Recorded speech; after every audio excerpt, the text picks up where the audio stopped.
Мен Кыязов Елдебек болсын. Ошча областына караштуу Чоғай районунун Шиба айылынан болом.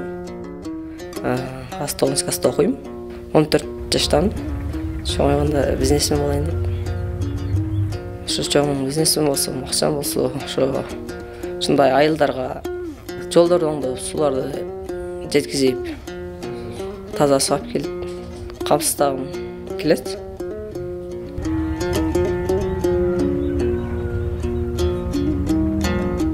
Жолубуз начар, лай. Чыгып келиш кыйын, кайра. Жыгылышы бачымча. Өзүбүз деле ошо жыгылып, эшектер деле жыгылып мындай болот. Улай баткак болгон үчүн эшектер басышы кыйын. Бир күн алып келем, бир күн алып коюйм да. Черезден алып келем. Кир жууганда күнүнө 2 жолу алып келип турам. Men köçkön başlarım. Şul ayılda töröldüm, şul ayılda çoğoyup şunda yürüdüm. Hazır yaşım 70'e kirdi. 70'e kirip ana şu köygöyümüz bizim ayılda şu bardık yerde su jetse de bizim ayılga taza su jetpeyt. Kırgızstan suudun mekeni bolup durup şu taza suga biz jetişpey жатабыз. Özüm piyada baskanга zerigip eşekli minip alam, şu eşekке minip alıp da şu bir iki çıkan istedi baylap alıp gelem eşek peşegi jıgılsa jardan berem dep kelebиz. Bizdin ayılda hazır mana nagala şu pensiyonerlerle kaldık. Şu kiçinekey ayıldan hazır bir 70'tey bala Rusiyaga, Tursiyaga şu kaysı 70 bolsa ketti. Bizde iş yok. Bir ağızdan Tacikistan, bir Özbekistan, Kıtay bir ağız meni çekleşip durabız.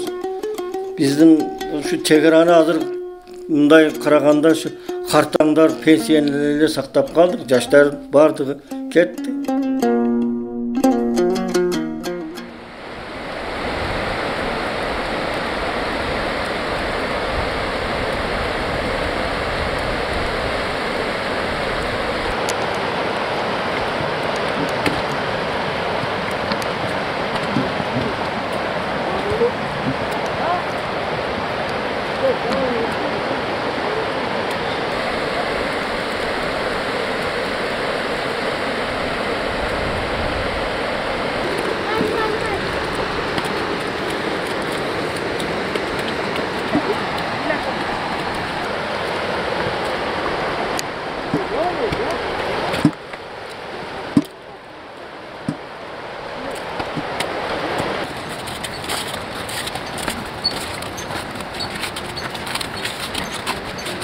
Bana açılada kıyınçılık bolat.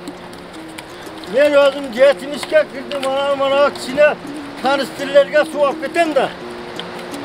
O piyada manadan kayıtıp çıkışım kıyın bolat. Suğuz banda ılay. Apar koysak tünübenen tunuytanan ertenki çayga şunu içeriz de. Kolayım. Bizden en negizki köygöyümüz su meselesini bir keçip verse Sorunbay Cembek'e yazıldım mektep başkanına bir katar ayttık ede onun keyin bir kat yönettik ede şöyle özünün programması 2022 yılga çeyim bardık ayıldardı su menen kamsı kılam dey bizdeki manaşı en kıyınçılık su meselesi. Vallahi var suga kelez bana, suuzda kır, ılay.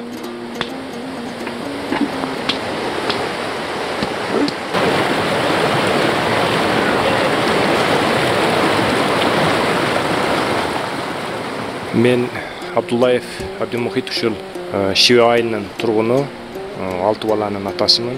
Жашым 38'de. Misal үчүн мен өзүм досторум менен турган болсок, досторумдун ошол үчөөсү Бишкекте жашайт. Бишкекте ошо көчүп кетишкен.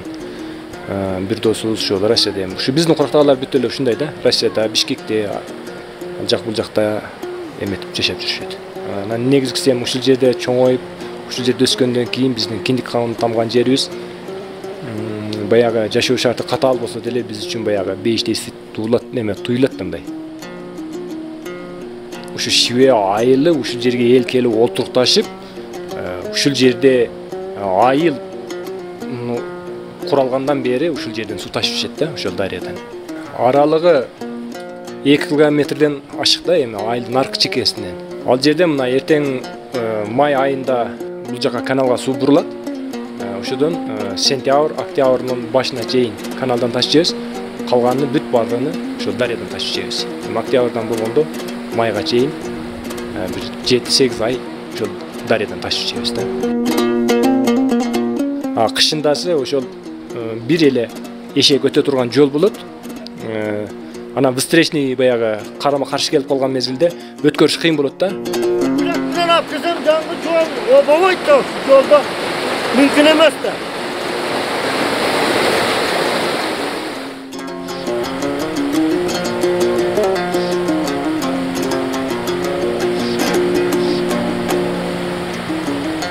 Эшек деген бул баягы өзүн баскан жолдон чыкпаган жаныбар болгондуктан аны ошол бирөөсүнүз обязательно карга түртүп туруп, анан кийин баягы жүгү бар эшекти өткөрүшкө туура келет да.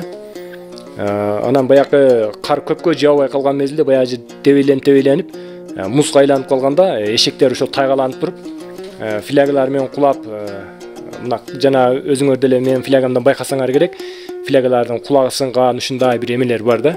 Ошолордун бүт баары травма алган флягдар да. Кызыктуу окуялар дагы болот. Өзүбүз деле ошо жыгылып, эшектер деле жыгылып мындай. Улай баткак болгон үчүн эшектер басышы кыйын. Эшектер жолдо билип калган, өздөрү келет, суу куюп айда беребиз.